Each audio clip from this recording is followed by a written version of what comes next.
নমস্কাৰ। এনেধৰণৰ চুম্বন কৰিলে স্ত্ৰীৰ কাম উত্তেজনা তীব্ৰগতিত জাগ্ৰত হৈ পৰে। আজি মই আপোনালোকৰ ওচৰলৈ লৈ আহিছোঁ 7টা চুম্বনৰ বিষয়ে। এই চুম্বন আপোনালোকে কৰিলে মহিলাসকলৰ কাম উত্তেজনা তীব্ৰগতিত জাগ্ৰত হৈ পৰিব। আহক তেনেহ'লে সুন্দৰভাৱে জানি লওঁ। ভিডিঅ'টো ভাল লাগিলে লাইক কৰিব আৰু আপোনালোকৰ বন্ধুবৰ্গৰ লগত শ্বেয়াৰ কৰি তেওঁলোককো এই কথাখিনি জানিবলৈ সুবিধাটো দিব। দেশ, কাল আৰু পাত্ৰভেদে চুম্বনৰ অৰ্থ আৰু মৰ্যাদা বেলেগ বেলেগ হৈ পৰে। সৰু ল'ৰা-ছোৱালী, পুত্ৰ কইনা, ভাই-ভনী, মামা-ভাগিন, ককা-দেউতা আৰু নাতি-নাতিনীৰ মাজত হোৱা চুম্বনক মৰমৰ নিদৰ্শন বুলি কোৱা হয়। ডেকা-গাভৰু আৰু স্বামী-স্ত্ৰীৰ মাজত হোৱা চুম্বনক প্ৰেম আৰু যৌন উত্তেজনাৰ নিদৰ্শন বুলি কোৱা হয়। ভাৰতৰ বাহিৰে আন কিছুমান দেশত চুম্বনক একো সভ্যতাৰ নিদৰ্শন বুলিহে ধৰা হয়।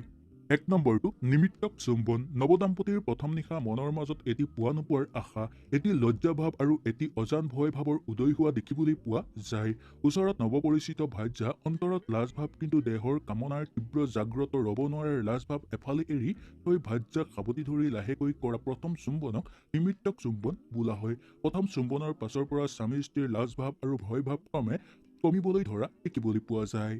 2 নম্বৰটো স্বামী-স্ত্ৰীয়ে কিছুদিন সহবাস কৰাৰ পাছত উভয়ৰে লাজভাৱ আঁতৰি যাবলৈ ধৰে, স্ত্ৰীৰ অন্তৰৰ পৰা ভয়-ভাবো একেবাৰে লোপ পাবলৈ ধৰে। তেনে সময়ত চুম্বনত সমভাগ ল'বলৈও কুণ্ঠাবোধ নকৰা দেখিবলৈ পোৱা যায়। প্ৰথম নিশাৰ চুম্বনতকৈ পৰৱৰ্তী নিশাৰ চুম্বনত কিছু গ্ৰাস দেখিবলৈ পোৱা যায়।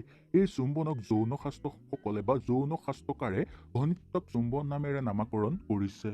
3 নম্বৰটো স্বামী-স্ত্ৰীৰ মনৰ পৰা লাজভাৱ একেবাৰে আঁতৰি গ'লে আৰু পৰস্পৰে পৰস্পৰক বুজাবুজি হ'লে চুম্বনত উভয়ৰে সমভাগে ভাগ লোৱা দেখিবলৈ পোৱা যায়।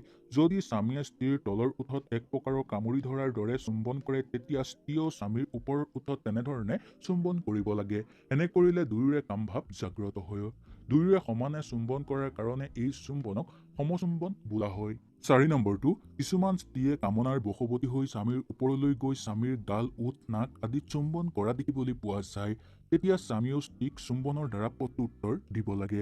এনে চুম্বনক স্বামী-স্ত্ৰীৰ বাসনাৰ জাগ্ৰত হোৱা বুলিও কোৱা হয় বা লগতে সম্ভোগতো তৃপ্তি লাভ কৰা বুলি কোৱা হয়।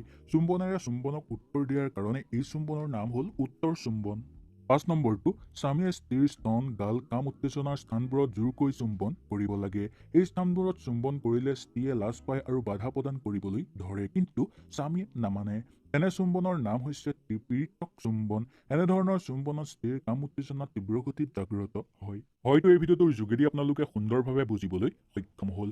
যদি ভিডিঅ'টো ভাল লাগিলে লাইক কৰিব আৰু আপোনালোকৰ বন্ধুবৰ্গৰ লগত শ্বেয়াৰ কৰি তেওঁলোককো এই কথাখিনি জানিবলৈ সুবিধাটো দিব।